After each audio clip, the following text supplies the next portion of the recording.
So July 27th, we flew into Delhi, India, and India was a totally different kind of experience.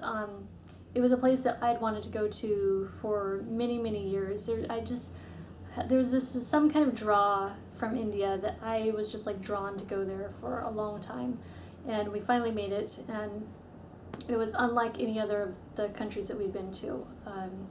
It was like its own. It's like it really like I felt like I was like on a different planet entirely. It was just so different from anything I've ever been through. People had asked, was it what you expected? Because okay, so you wanted to go there for so many years, and you have a picture of it in your mind, right? So was it what you expected when you showed up there finally? And I can definitely say no, it was nothing like I expected. Well, in my mind, I kind of pictured like colorful bazaars and markets and spice markets and things. I kind of pictured being able to like walk through bazaars and kind of shop at a leisure pace and whatever.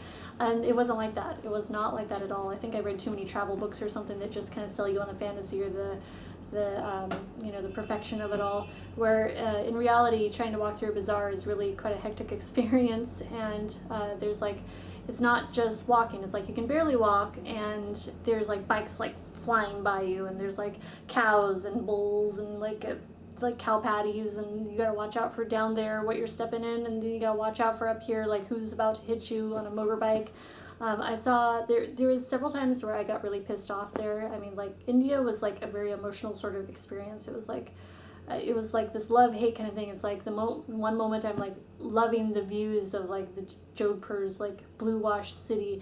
The next minute I'm like down there trying to walk to a little corner store or something, almost getting hit by bikes, and they're honking like crazy. And it's just like the honking is something that I totally didn't realize is like everyone honks constantly. I can't say everyone, but I mean, it's like you hear constant honking like in all of the towns that we go to, just that we went to just about. So you're on the narrow little alleys trying to walk, and there's just like horns like blaring because it's a narrow alley, so it's like the buildings like make it echo like even more, and it's just like more intense and more loud. So the whole time we were just like, oh, are we ever going to get away from the horns? It's just like too much. Chandigarh was a place that was really mellow. It was a really pretty town. A lot of Indians that we talked to, while traveling was like, oh yeah, you've got to go to Chandigarh. It's a beautiful town, beautiful city, and it is. It was really quite nice to go up there. Shimla was another one that people had recommended, so we went up there. Beautiful hill station.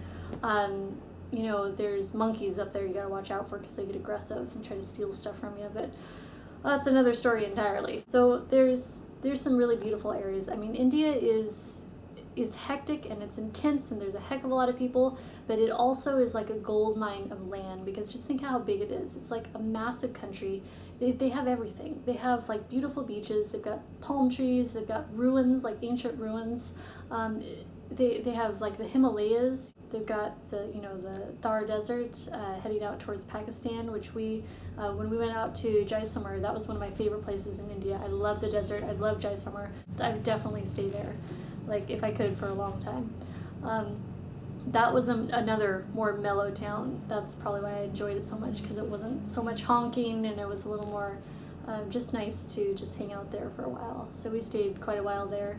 And I really enjoyed like driving out to through the Thar Desert, and there was one point where we got to the sand dunes, and we were about 15 miles away from the Pakistan border. So it was like a very cool kind of experience overall. Just like really a lot of adrenaline. India produces a lot of intense adrenaline, and yeah, it's there's a lot going on. And while I can talk about everything like equally, the good and the bad. I know a lot of people don't want to hear any of the bad. They only want to see or hear the good. I know that from the videos because people got really mad at some of the things I showed. There's like, but it's in your face. Pollution is in your face, right along with like awesome forts. It's like it's both there. So that's why I always feel like when I'm filming like a travel vlog, I need to show both. If I was only to show the good part, that would mislead other travelers who have saved like thousands of dollars of hard-earned money to go to these places. And if they see my video and it doesn't show them like the reality of it, and it only shows like all the good things about it, then I would feel like wrong about that. I would feel like that would be misleading other people. So that's why I always show both. Like everywhere we went, I tried to just show exactly what I was seeing and exactly what we were experiencing, whether it be pleasant or unpleasant. Let's see, in Varanasi, that was a pretty intense place too. I got groped by not a grown man. Had it been a grown man, I would have thrown down. There would have been a fight. I would have been punching him. Yeah, I might have ended up in locked up abroad. You know, I have that like, you know, that Mexican blood in me that just wants to, tear someone apart if they try to touch me inappropriately. It was like probably like a 12 or 13-year-old kid, and I grabbed him. As soon as I felt his hand on me, I grabbed him and just like shoved him. I was just like, you are not even trying to get away with that, son. I'm sorry. Watch out for that. If you're in a crowded, narrow alley and, you know, it kind of happens like all at once. It's sort of like we're just walking along and then all of a sudden like this crowd is like all of a sudden there. It's just like crazy. We saw lots of bodies floating down the Ganges River. That was a unique experience. So that was in Varanasi. Also, I got gored by a bull there. I was walking down like again another narrow alley, and I was just like standing there, kind of like walking along slowly. And Michael had went ahead, and there was another guy that he was with who was taking us to his store around the corner, and I was like the last one to pass by the bull, and I was like up against the side of the building, and it just like, you know, turned over and gave me a good hit in the ribs and my arm, up my forearm that way. So that was an experience that I was pissed at first because I was just like, oh, damn that thing. Next day I thought it was hilarious because I was like, okay, that definitely could have gone down worse, but it didn't, so it's hilarious. There was like some really awesome people, like girls that I got to meet there, and there's also some people that contacted me online that I wish I could have met, but we were like moving too quickly. We were like already like on to the next town, and so I wasn't able to meet up with people how I wished I could have. But we met, I met like a really like beautiful fashion designer in the airport who was Indian. Then I met a newscaster in Shimla, and she was just a pleasure. She had a blog too.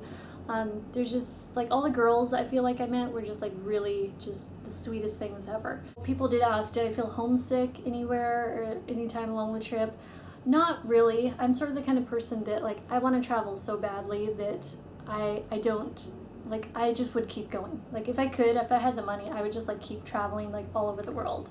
And if you were traveling with me, like I go so hard, like I push so hard like to get to as many places as I can, it would probably wear you out.